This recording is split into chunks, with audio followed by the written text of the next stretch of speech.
This gross, like even darker than usual turn from the Republican nominee comes at a very late moment in the presidential campaign.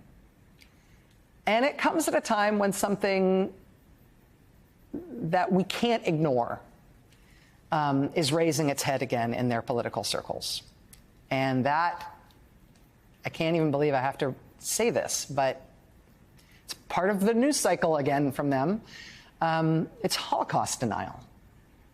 And I say it's come up from them again because, of course, we had Trump host a dinner for rapper Kanye West after West said he was going DEFCON 3 on Jewish people and started posting swastikas online.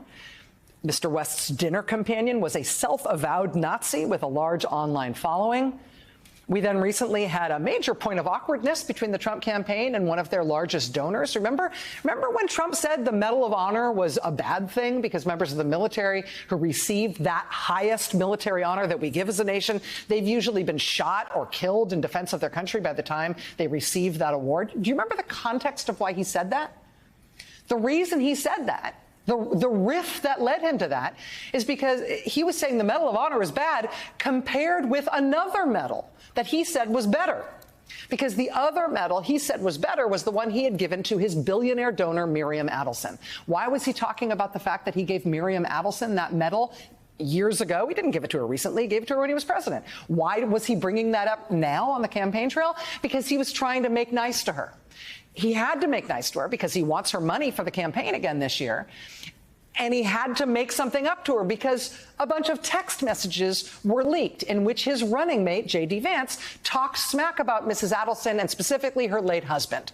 Those disparaging messages about the Adelsons were leaked to the press by the person to whom J.D. Vance sent the texts.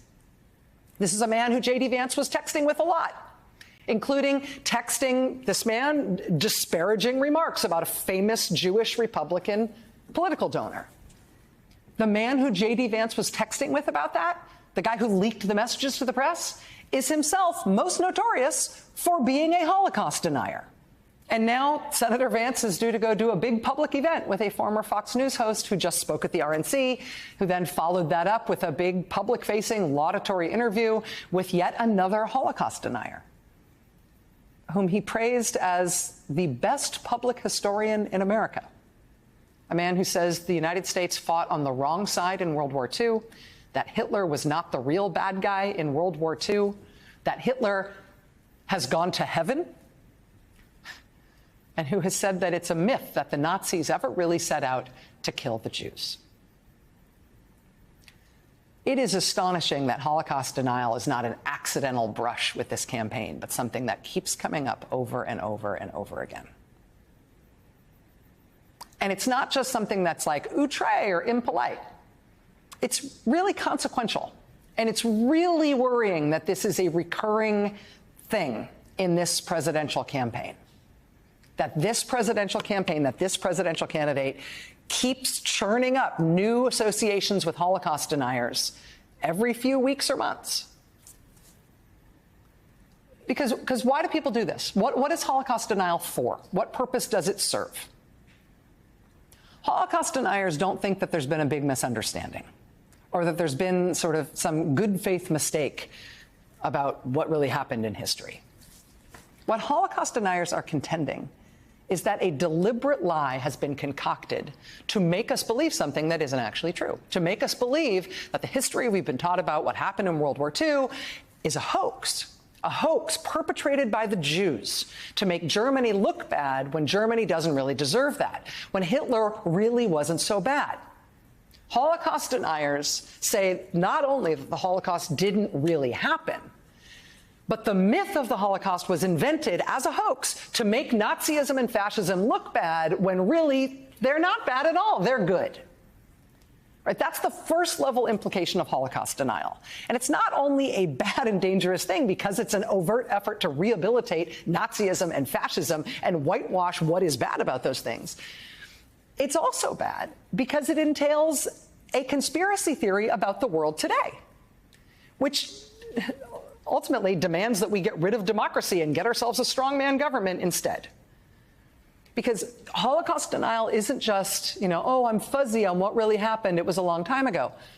Holocaust denial, particularly the kind being promoted by the guy who J.D. Vance is about to appear with, this variety of Holocaust denial is the contention that there is a conspiracy that is teaching you a lie, that is trying to make you believe a myth about some bad thing having happened to the Jewish people that didn't really happen.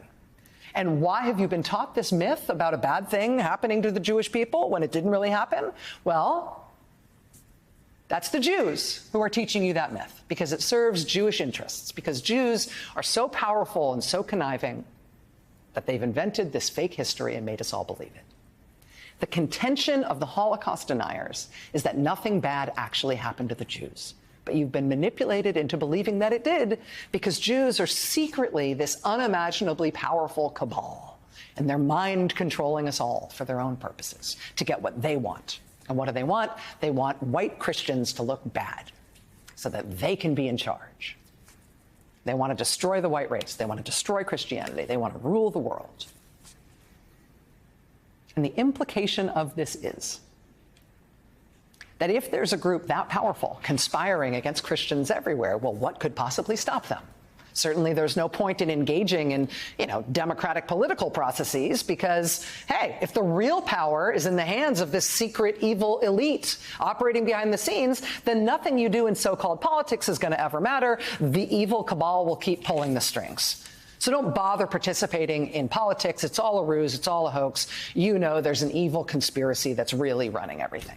In that formulation, democracy is for suckers, right? Democracy is naive and maybe even evil if it allows these evil, powerful groups like Jewish people to participate in democratic processes along us, the Christians, who are evermore their victims. So in the short term, right, before you rush to the eliminationist, murderous ends that Holocaust denial inevitably leads to, even before you get there, the consequence of perpetrating this stuff, the consequence of platforming this stuff, the consequence of telling these lies, of defining Jewish people as perpetrating a hoax against white Christians, or even of defining Jewish people as the secret power behind the government or culture or finance or whatever, the consequence of it, what you're telling people is that we should give up on democracy because we're going to need to take extreme action against these very, very, very, very all-powerful evil enemies within. So maybe we'll start with camps for millions of people and long prison sentences for everybody we identify as an enemy. And what did he say? It will be a bloody story. So none of this is good. I mean, happy birthday, North Korea. I wish you all the best. But none of this is good.